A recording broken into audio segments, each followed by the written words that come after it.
All right, well, hi everyone. Rob here, RC3 Art for our D&D campaign. So this is not actually going to be the campaign session. I'm sorry, but just kind of an in between. I wanted to catch you guys up to the story where we're at, so when we actually start playing, you guys will get right involved, know about where we're at. I'll let everyone introduce their characters themselves when we first start, so that you kind of get a good idea of who they are. I'm just going to give you a quick catch up to where we're at. So the setting is in Faerun. The characters are all sorry, not used to having a lapel. All the characters are located in the Moonshae Isles. They've come to the main city of Kaldir. Um, their friend and leader, Kalinsara Goldvein, they call her Callie. She is a half elf. She's a rogue. She's a mercenary. She's kind of the leader of the band of mercenaries, which are the characters. They arrive by boat. The boat is known as the Silver Dragon. It is run by the paladin Jim, or paladin. Sorry, I said paladin. It's run by the captain's name is James Felonian Quicksilver. He's the captain of the Silver Dragon. He is going to be the one who has helped them out. He has given them passage to the Moonshae Isles. Of course, he has a couple people on his boat that are noteworthy. You have his first mate, a grizzled-looking dwarf sailor. He is known as Archibald. They goof around. All the people on the boat goof around and just call him R or Archibald.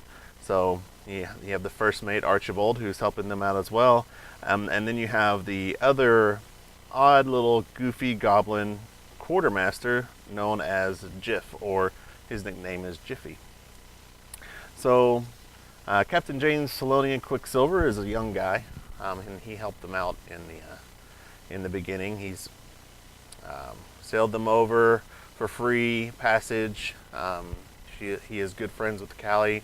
One of the characters is actually intimate with Callie, so they are enjoy each other's company. So basically, the characters came to the Moonshae Isles. They came to Kaldir. They were attacked by pirates on the way in. They fought off the pirates and made their way into port, where they since delivered a crate to one of the shopkeepers there, a gnome tinkerer and merchant known as Matoy. He's a tiny little gnome who just enjoys buying and selling all kinds of different things. From there, they went to another friend of Callie, a full-blooded orc. Not really looked well upon, but very friendly. He isn't a half orc; he is full orc, and he goes by the name of Gargantany, or Garg, as some people call him. He's a blacksmith and weaponsmith. He has since given the characters a little bit of help, and he's very odd, missing an arm, which has been replaced by basically a large metal. He's missing about this much of his arm. It's been replaced by a large metal claw, which he uses to help him hold everything while he hammers. Then we move on to the story. So once the players got in, it was technically around the time of winter solstice. They went through a fun little kind of Christmas theme session where they had to hunt down the Krampus, who was threatening to kill Saint Kendrick. Saint Kendrick is equivalent to kind of a Santa Claus. He delivers presents to the poor kids and the people in the city in the middle of the night, and sneaks in and gives them help with some gold or some gifts and toys and things like that. And they had to basically go in and fight the Krampus. And all long story short, after several battles trying to hunt down and beat the Krampus, the players were able to do so. And then they went into the next part, which was finding out that after they killed the Krampus, there was a special ritual that the lycanthrope that became the Krampus was. The special ritual actually turned the dead body of the Krampus into as a portal, or almost a ball spawn, to allow one of Ball's aspects to make his way back into the world. The aspect which took the form of a large T-Rex dinosaur, ignored the players and moved into the forest, right to the west of the city. So far, no one has heard much since. It had been about 10 days before the players were able to hunt down some mercenary contracts, and were able to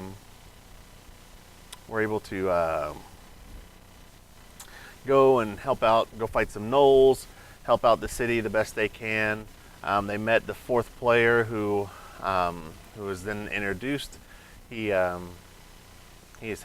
since helped them. They've all leveled up to level 3, went through some tomes and some delving, and I'll let everybody kind of explain where their characters are. But right now they're all level 3. There's a druid, a monk, a fighter, and a wizard. So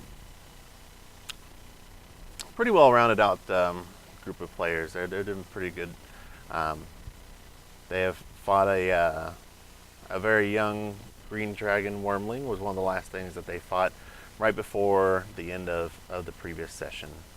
So that catches you guys up. Of course, there's more details. I'm sure you guys will figure it out as we get to play, as we get to have some more fun, as I get to play and have some more voices and go into some deep gargantuan voices and have the cute little Matoy.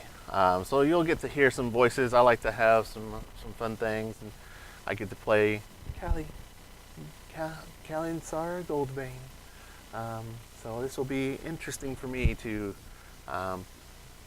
play several different characters. I'm going to have to really get out of my comfort zone. I think that's going to be really fun for me, and hopefully when we actually get to play, I'll have a little bit better camera angle. This camera will actually be pointed towards my players, and then I'll have another camera which, if you look to your that way, your left, my right, you'll see an empty spot. That's where the other camera will be placed at. But this is what essentially what it's going to look like. Hopefully I can get the lighting a little bit less strong on me as well. We want to try and make it look a little bit better for you guys. But this is just going to be a first run. I don't expect it to look pretty. I don't expect it to be great, but we're going to do everything we can to enjoy and have fun playing D&D. Just in case no one knows, we will be playing 5th edition. I do have the player's handbook, DM guide, all kinds of goodies for us to play around with. But I wanted to test this out, test the lapel mic, because I'll have another microphone for the players, and hopefully this will be a lot of fun. I'm really excited about it, and so we will see you guys next week with the actual game session. Basically, what we'll do for the schedule is, the plan is, we're going to have our session, and then on Friday nights, you guys will see it streamed on our Twitch channel, and then hence put up on the YouTube channel. So hopefully you guys enjoy it. We're not going to be super interactive. We're kind of taking a cue from Critical Role. We're basically just filming us playing. So I'm sorry ahead of time for those that might come into chat expecting that we're just going to drop everything we do and talk on chat. I've looked at a couple D&D groups that do that, and it seems like they just get too distracted, especially once they start picking up. If more and more people start watching and more and more people start doing different things, they have to stop and do different things, and they spend half their time thanking and congratulating, and all the subscribers. And not that we don't appreciate it, we 100% appreciate any subscribers, anyone who donates, anyone who helps us out in the long run. We always will 100% thank everyone for that. But we're starting off small. We don't expect a huge crowd. We're not voice actors. We're just normal everyday people playing D&D, and you guys will get to take a glimpse out of our life, and hopefully everything will work out. We'll maybe get some better equipment, maybe get a better studio than the temporary one we're using right now, and get ourselves out there. You never know. But until then, I will catch you guys later. It's been a blast, and see you guys next Friday.